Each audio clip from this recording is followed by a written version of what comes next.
दोस्तों नमस्कार। आज आपको बताते हैं भगवान शिव के एक ऐसे भक्त के बारे में जिसके कारण भगवान शिव को अर्धनारीश्वर का रूप लेना पड़ा।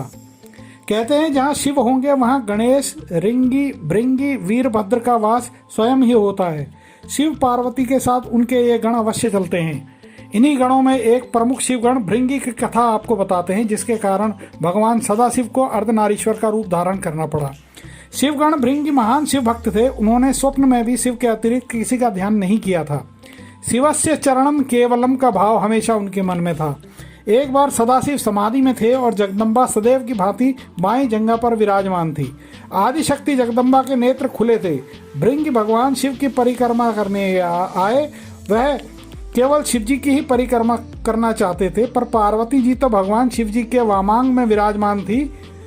भगवान भक्त भृंगी ने उतावलेपन में दुस्साहस कर जगदम्बा से अनुरोध किया कि वे शिव जी से अलग होकर बैठें, जिससे भृंगी भगवान शिव की परिक्रमा कर सकें। माँ जगदम्बा यह समझ चुकी थी कि शिव भक्त भृंगी तपस्वी तो हैं, परंतु उनका ज्ञान अभी अधूरा है। कुछ इंतजार के बाद भृंगी ने पुनः माँ पार्वती को हटने को कहा। माँ पार्वती ने आपत्ति जताते हुए कहा कि अनुचित बातें बंद करो।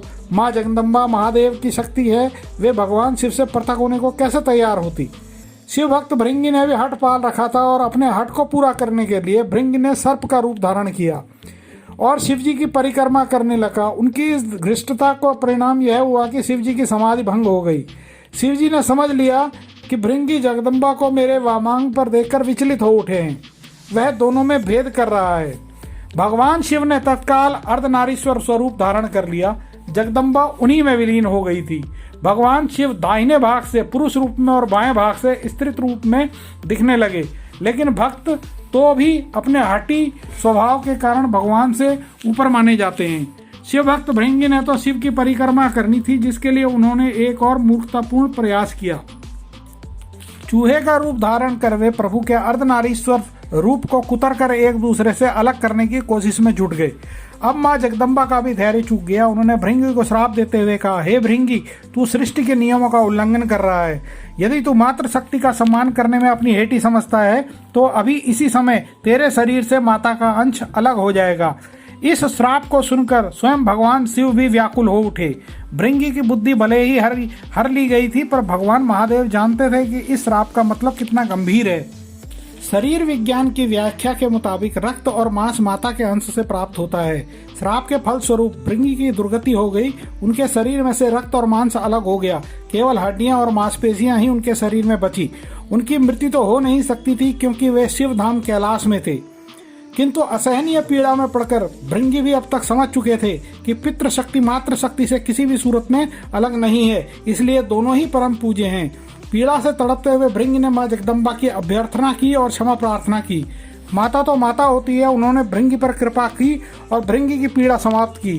श्राप वापस लेने का उपक्रम उन्होंने शुरू किया ही था, तब भृंगी ने माता से कहा, माँ, आपने मेरी पीड़ा दूर की, आपने मेरे ऊपर बड़ी कृपा की है, परंतु अब मुझे इसी स्वरूप में रहने दें। मेरा यह स्वरूप संसार के लिए एक उदाहरण होगा कि इस सृष्टि में कोई भी मेरी तरह भ्रमवश माता और पिता को एक दूसरे से अलग समझने की भूल ना करे।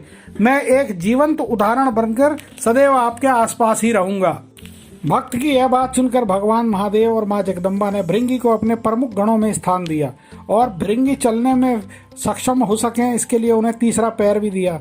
तीसरे पैर से वे अपने शरीर को संभालकर सदैव शिव पार्वती के साथ चलते हैं। अर्धनारीश्वर भगवान की कृपा से शिव भक्त भृंगी को वह पद प्राप्त हुआ जिसके लिए बड़े बड़े देवता भी लालायित रहते हैं।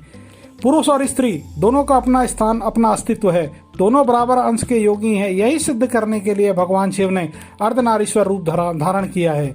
नर नारी मिलकर ही सूक्ष्म ब्रह्म की तरह सृष्टिकर्ता हो जाते हैं। तो दोस्तों, कैसी लगी हमारे द्वारा दी गई आपको यह जानकारी? आप हमारे चैनल को सब्सक्राइब करें, बेल आइकन का बटन दबाएं और कमेंट्स बॉक्स में जाकर हमें कमेंट अवश्य करें। धन्यवाद। ओम नमः शिवाय।